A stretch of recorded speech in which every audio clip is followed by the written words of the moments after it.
insane? Going back and forth. Okay. So there is no, for him ultimately, because he fails to give an explanation for this, there is no underlying real single metaphysical subject. So there's not one actor there doing these things. There's two actors that are somehow united, but he can't explain how they're united. So that's the problem. The two are feuding back and forth across the Mediterranean Sea, and finally St. Cyril, sending his letters back and forth, he appeals to Rome. He appeals to Pope Celestine and asks him to make a judgment on this, make a judgment between these two. And he does this in the year 430. This is the year that St. Augustine dies as the Vandal hordes are surrounding Hippo and sieging it. He dies in the siege by the Vandals. Not of their arrows, or their weapons, but that's the point at which he dies. So he is not at the synod, nor will he be at the Council of Ephesus, but during this period. So Pope Celestine holds a synod in Rome to judge the matter. And he decides, those who are gathered decide that Nestorius' approach of explaining who do you say that I am, is insufficient. It doesn't cut the mustard. There's too many things that are, too many errors that are left open. And so that it demands that he withdraw that teaching, right? Recant it and accept the teaching of Rome, Alexandria, and the Universal Church, is how it's put. And it's said in there that you have 10 days to do so after you receive this letter. And then Pope Celestine entrusts St. Cyril with the mandate of carrying this out, delivering this. Perhaps he was unaware of the animosity between the two. But anyway, it was perhaps not the best messenger for the message.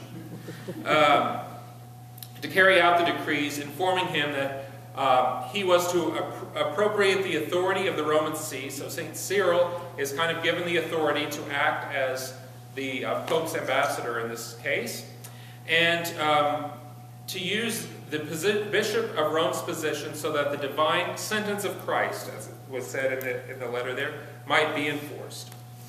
Pope Celestine understood himself as Bishop of Rome to have the authority here, so he's basically excommunicating the Bishop of Constantinople.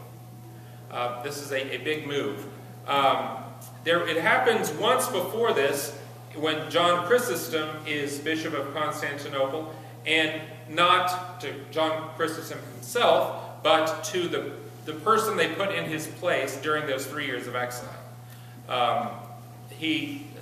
The Pope at the time says he is fully in union with John of Constantinople, who has been exiled, and this impostor is excommunicated. Okay.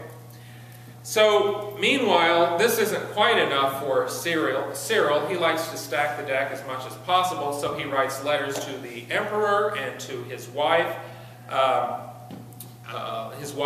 Eudoxia, who thinks of herself also as a philosopher and has quite a high opinion of herself, and to the emperor's sister Pulcheria, who takes great interest in matters of the church, to gain their support.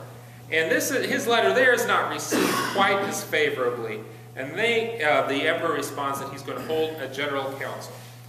So this is, if this is where it all stops, things might have been okay, but that wasn't quite enough for Cyril. He decides to hold, in the space here a few months, he decides to hold his own council in Alexandria and condemns Nestorius, sends him his third letter with 12 anathemas. So let anathema be placed above, like be set aside, be condemned type of sentence.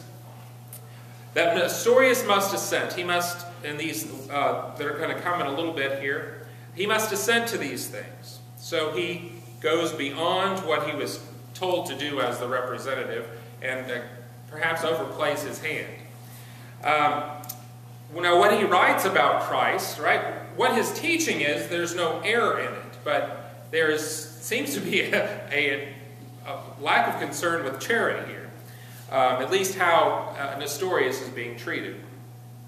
The Son of God, let's see, one of the things he'll say is that in his third letter to Nestorius at this point, in the Eucharist we receive not ordinary flesh, nor the flesh of a man associated with the Word by a unity of dignity or indwelling, but the very flesh of the Word himself.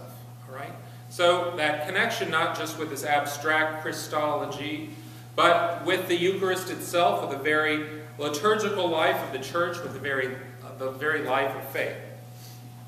All expressions used in the Gospel, St. Cyril will say, must be attributed to the one incarnate person of the Word. It is the Word of God, that second person of the Trinity, who is acting in all of these things attributed to Jesus. And the Word existed before the Incarnation. So we don't say that Jesus was eternal. All right? We say the Word of God was eternal. Jesus is the Incarnation, and there is the beginning of Jesus, but no beginning of the Word. Does that make sense? Because Jesus is the incarnation of the Word of God, that taking on of our human flesh and the beginning of salvation. Christ constitutes a single objective reality. That single objective reality is the word we're going to use, hypostasis, bringing back that Greek word. And that single objective reality is fully God and fully man. Let's see.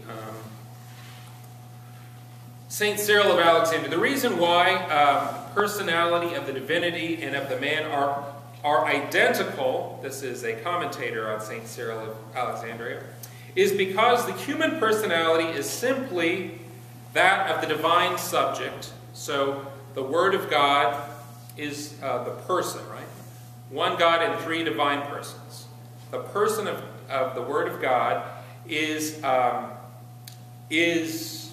acting fully and has become fully human and fully divine.